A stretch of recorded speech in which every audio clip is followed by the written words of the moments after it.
நிச்சயமாக இன்னைக்கு மகளிர் தினத்தை நாம் கொண்டாடி கொண்டிருந்தாலும் தமிழகம் முழுவதும் பாலியல் வன்கொடுமைகள், அது மட்டும் இல்லாமல் பெண்களுக்கு நிச்சயமாக ஒரு பாதுகாப்பு இல்லாத ஒரு சட்டம் ஒழுங்கு பிரச்சனை இருக்குது என்பது யாரும் மறுக்க முடியாது.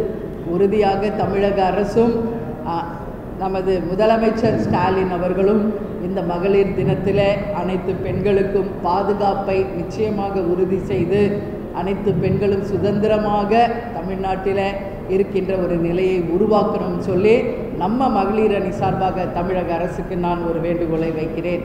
அந்த மும்மொழி கொள்கையை பற்றி விவாதம் நடந்தது. எங்களை பொறுத்த வரைக்கும், தேசிய முற்போக்கு திராவிட கழகத்தை பொறுத்த வரைக்கும், கேப்டன் அவர்கள் எங்களுக்கு வகுத்த வழியின்படி அன்னை மொழி காப்போம், அனைத்து மொழியும் கற்போம் அப்படின்றதான் எங்கள் தலைவர் நமக்கு சொல்லியிருக்காரு. எனவே அந்த வகையில் நமது தமிழ் மொழியை நிச்சயமாக தமிழ்நாட்டில் கட்டாய பாடமாக தர வேண்டும் என்பதை தமிழக அரசுக்கு இந்த நேரத்தில் எங்கள் மகளிர் அணி தினத்தில் மகளிர் அணி சார்பாக நான் வேண்டுகோள் வைக்கிறேன்.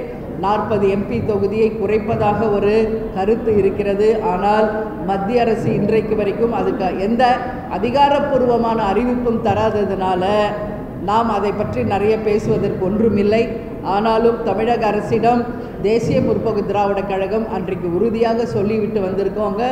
என்னென்னா, தமிழ்நாட்டில் நிச்சயமாக தொகுதிகளை குறைக்கின்ற இடத்துல மத்திய அரசு செயல்பட்டால் தமிழக அரசுடன் இணைந்து தேசிய முற்போக்கு திராவிட கழகமும் கடுமையான எதிர்ப்பை தெரிவிப்போம் என்பதை அன்றைக்கு உறுதியாக அனைத்து கட்சி கூட்டத்தில் நாம் சொல்லியிருக்காங்க. எடப்பாடி பழனிசாமி வந்து மாநிலங்களவை சம்பந்தமாக எந்த ஒப்பந்தமும் போட. அனைவருக்கும் வணக்கம். தேசிய முற்போக்கு திராவிட கழகத்தின் சார்பாக உலக மகளிர் தின நல்வாழ்த்துக்களை தெரிவித்துக் கொள்வதில் மகிழ்ச்சி அடைகிறேன். நமது கேப்டன் அவர்கள் நமது தேசிய முற்போக்கு திராவிட கழகத்திற்கென்று பெண்களுக்காக ஒரு சீருடையை கொடுத்து நமது சிகப்பு மஞ்சள் கருப்பு என்கின்ற மகளிர் அணிக்கென்று ஒரு சீருடையை கொடுத்து பெண் இனத்தை காத்தவர் நமது கேப்டன் அவர்கள். திருச்சியிலே நடந்த மகளிர் மாநாடு இன்றளவும் ஒரு சரித்திரம் படைக்கக்கூடிய ஒரு மாநாடாக இருக்கிறது என்றால் என்னுடைய வார்த்தை மிக இல்லை. ஒவ்வொரு ஆண்டும் மகளிர் அணி சார்பாக நமது தலைமை அலுவலகத்திலும் இன்றைக்கி தமிழ்நாடு முழுக்க அனைத்து மாவட்டங்களிலும் நாம் கொண்டாடிக்கிட்டு இருக்கோம். நேற்று ஏசி சண்முகம் அண்ணனுடைய கல்லூரியில் மகளிர் தினத்திற்காக அழைத்திருந்தாங்க. அங்கே உங்களுக்கெல்லாம் பெருமை சேர்க்கின்ற வகையில் life time achievement award AC Shanmugam அவர்களுடைய கல்லூரியில் எம்ஜிஆர் யூனிவர்சிட்டியில் கொடுத்தாங்க. மகளிர் அணி தினத்தில் தந்த அந்த லைஃப் டைம் அச்சீவ்மெண்ட் அவார்டை எங்களுடைய மகளிர் அணிக்கு நான் சமர்ப்பிக்கிறேன். அது மட்டும் இல்லை, இன்றைக்கி மெகா தொலைக்காட்சியில் இன்றைக்கி ஈவினிங் வந்து லைவ் டெலிகாஸ்டில் இன்றைக்கி ஒரு ப்ரோக்ராம் இருக்குது, அதுக்கு போகிறேன். நாளைக்கு திண்டுக்கல்லில் நமது மகளிர் அணி சார்பாக ஒரு மாபெரும் பொதுக்கூட்டம் நடக்க இருக்கிறது. அதிலேயும் நான் கலந்து கொள்ள இருக்கிறேன் என்பதை இந்த நேரத்தில் நான் தெரிவித்துக் கொள்கிறேன்.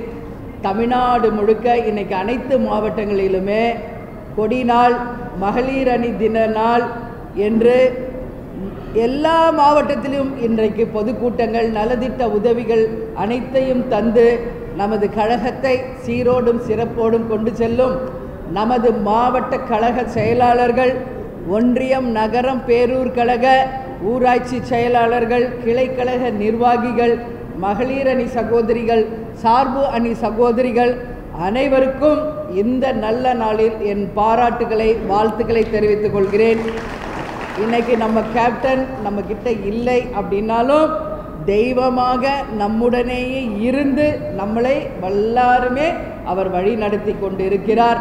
எனவே தலைவருடைய கனவு, லட்சியம், கொள்கைகளை வென்றெடுப்பது ஒன்றே தேசிய முற்போக்கு திராவிட கழகத்தினுடைய மிக முக்கியமான ஒரு தீர்மானம் அப்படிங்கிறத இந்த நேரத்தில் உங்ககிட்ட நான் சொல்ல கடமைப்பட்டிருக்கேன். எனவே அவருடைய கனவு லட்சியத்தை வென்றெடுப்போம்.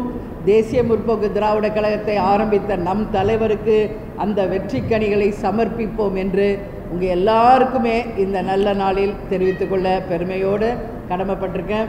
இன்றைக்கி வெறும் சென்னையில் தான் திடீர்னு தான் அழைத்தது. இது ஒன்றும் ரொம்ப பிளான் பண்ணிலாம் நம்ம கூப்பிடல. நேற்று சாயங்காலம் தான் உங்களை சரி இன்றைக்கி மகளிர் தினம் ஒன்லி சென்னையில் இருக்க வரைக்கும் வாங்கன்னு அழைத்தோம். அதற்கு உடனடியாக இந்த மகளிர் தின நாளில் கலந்து கொண்ட என் அன்பு சகோதர சகோதரிகள் எல்லாருக்குமே தேசிய முற்போக்கு திராவிட கழகத்தின் சார்பாக நம்ம தலைவர் சார்பாக பாராட்டுகளையும் வாழ்த்துக்களையும் தெரிவித்துக் கொள்கிறேன்.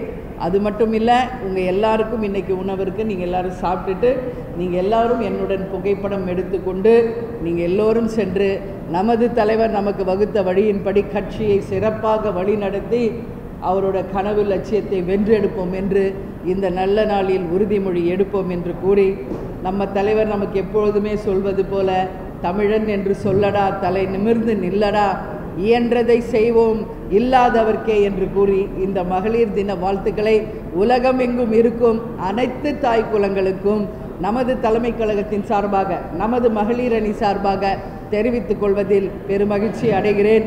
நன்றி, வணக்கம். ஓகேவா? இப்போது ப்ரெஸ் பீப்புள் எல்லாம் இங்கே வந்திருக்கீங்க. அனைத்து பத்திரிகையாளர்களுக்குமே தேசிய முற்போக்கு திராவிட கழகத்தின் சார்பாக இன்றைக்கி மகளிர் தினத்துக்கு வந்திருக்க உங்கள் அனைவருக்குமே தலைமை கழகத்தின் சார்பாக வருக வருகன்னு வரவேற்கிறோம். உங்களுக்கும் நாங்கள் உணவு ரெடியாக வச்சுருக்கோம். இந்த எல்லாம் முடிந்த பிறகு நீங்களும் இங்கே கேப்டன் கோவிலுக்கு வந்தால் எல்லோரும் சாப்பிட்டு போகணும். நிச்சயமாக நீங்கள் எல்லாரும் சாப்பிட்டுட்டு போகணுன்னு சொல்லி நான் கேட்டுக்கிறேன். அது மட்டும் இல்லை, இன்றைக்கி பெண்கள் பாதுகாப்பு எப்படி இருக்குன்னு நீங்கள் கேட்குறீங்க. உங்கள் எல்லாருக்கும் தெரிந்த ஒரு விஷயம்தான். நிச்சயமாக இன்றைக்கி மகளிர் தினத்தை நாம் கொண்டாடி கொண்டிருந்தாலும் தமிழகம் முழுவதும் பாலியல் வன்கொடுமைகள், அது மட்டும் இல்லாமல் பெண்களுக்கு நிச்சயமாக ஒரு பாதுகாப்பு இல்லாத ஒரு சட்டம் ஒழுங்கு பிரச்சனை இருக்குது என்பது யாரும் மறுக்க முடியாது. உறுதியாக தமிழக அரசும் நமது முதலமைச்சர் ஸ்டாலின் அவர்களும் இந்த மகளிர் தினத்தில் அனைத்து பெண்களுக்கும் பாதுகாப்பை நிச்சயமாக உறுதி செய்து அனைத்து பெண்களும் சுதந்திரமாக தமிழ்நாட்டில் இருக்கின்ற ஒரு நிலையை உருவாக்கணும்னு சொல்லி நம்ம மகளிர் அணி சார்பாக தமிழக அரசுக்கு நான் ஒரு வேண்டுகோளை வைக்கிறேன். அதே மாதிரி மும்மொழி கொள்கை நீங்கள் எல்லாரும் பார்த்தீங்க. தேசிய முற்போக்கு திராவிட கழகத்தின் சார்பாக அனைத்து கட்சி கூட்டத்தில் தேசிய முற்போக்கு திராவிட கழகமும் பங்கேற்றது. எங்களது அவைத்தலைவர் டாக்டர் இளங்கோவனும் துணை செயலாளர் பார்த்தசாரதி அவர்களும் சென்று அனைத்து கட்சி கூட்டத்தில் பங்கேற்றார்கள். அன்றைக்கே அந்த மும்மொழி கொள்கையை பற்றி விவாதம் நடந்தது. எங்களை பொறுத்த வரைக்கும், தேசிய முற்போக்கு திராவிட கழகத்தை பொறுத்த வரைக்கும் கேப்டன் அவர்கள் எங்களுக்கு வகுத்த வழியின்படி அன்னை மொழி காப்போம், அனைத்து மொழியும் கற்போம் அப்படின்றதான் எங்கள் தலைவர் நமக்கு சொல்லியிருக்காரு. எனவே அந்த வகையில் நமது தமிழ் மொழியை நிச்சயமாக தமிழ்நாட்டில் கட்டாய பாடமாக தர வேண்டும் என்பதை தமிழக அரசுக்கு இந்த நேரத்தில் எங்கள் மகளிர் அணி தினத்தில் மகளிர் அணி சார்பாக நான் வேண்டுகோள் வைக்கிறேன். தமிழ்நாட்டில் தமிழ் கட்டாயமாக்கப்பட வேண்டும். அதே போல இன்றைக்கு அன்னை மொழியை காத்து அனைத்து மொழியும் கற்க வேண்டும் என்பதையும் கேப்டன் சொன்னது வகையில் தான் இன்றைக்கி தேமுதிக நடந்து கொண்டிருக்கிறது என்பதையும் இந்த நேரத்தில் சொல்கிறேன். அதே மாதிரி தொகுதி சீரமைப்பு பற்றியும் அன்றைக்கு விவாதம் நடந்தது. உறுதியாக மத்திய அரசு இதுவரைக்கும் அது பற்றி எந்த அதிகாரப்பூர்வமான அறிவிப்பும் தரல. தொகுதி சீரமைப்பை பற்றி 40 MP தொகுதியை குறைப்பதாக ஒரு கருத்து இருக்கிறது. ஆனால் மத்திய அரசு இன்றைக்கு வரைக்கும் அதுக்கு எந்த அதிகாரப்பூர்வமான அறிவிப்பும் தராததுனால நாம் அதை பற்றி நிறைய பேசுவதற்கு ஒன்றுமில்லை. ஆனாலும் தமிழக அரசிடம் தேசிய முற்போக்கு திராவிட கழகம் அன்றைக்கு உறுதியாக சொல்லிவிட்டு வந்திருக்கோங்க. என்னென்னா, தமிழ்நாட்டில் நிச்சயமாக தொகுதிகளை குறைக்கின்ற இடத்துல மத்திய அரசு செயல்பட்டால் தமிழக அரசுடன் இணைந்து தேசிய முற்போக்கு திராவிட கழகமும் கடுமையான எதிர்ப்பை தெரிவிப்போம் என்பதை அன்றைக்கு உறுதியாக அனைத்து கட்சி கூட்டத்தில் நாம் சொல்லியிருக்காங்க. எனவே 40 தொகுதிகளுக்கு கம்மி இல்லாமல் நிச்சயமாக தொகுதி சீரமைப்பில் தமிழ்நாடு வஞ்சிக்கதை தேமுதிக ஒத்துக்காது. நிச்சயம் தமிழக அரசுடன் இணைந்து தமிழ்நாட்டையும் மக்களையும் காப்போம் என்பதை இந்த நேரத்திலே நான் தெரிவித்துக் கொள்ள கடமைப்பட்டிருக்கிறேன். எனவே இந்த மகளிர் அணி தினத்திலே இங்கே வந்திருக்கும் எங்களுடைய அன்பு சகோதர சகோதரிகள் எங்களுடைய பத்திரிகையாளர் அனைவருக்கும் எனது இருகரம் கூப்பி நன்றிகளை தெரிவித்துக் கொண்டு உங்களிடமிருந்து விடைபெறுகிறேன். நன்றி, வணக்கம். அதிமுக பொதுச் எடப்பாடி பழனிசாமி வந்து மாநிலங்களவை சம்பந்தமாக எந்த ஒப்பந்தமும் போட நன்றி. தேங்க்யூ.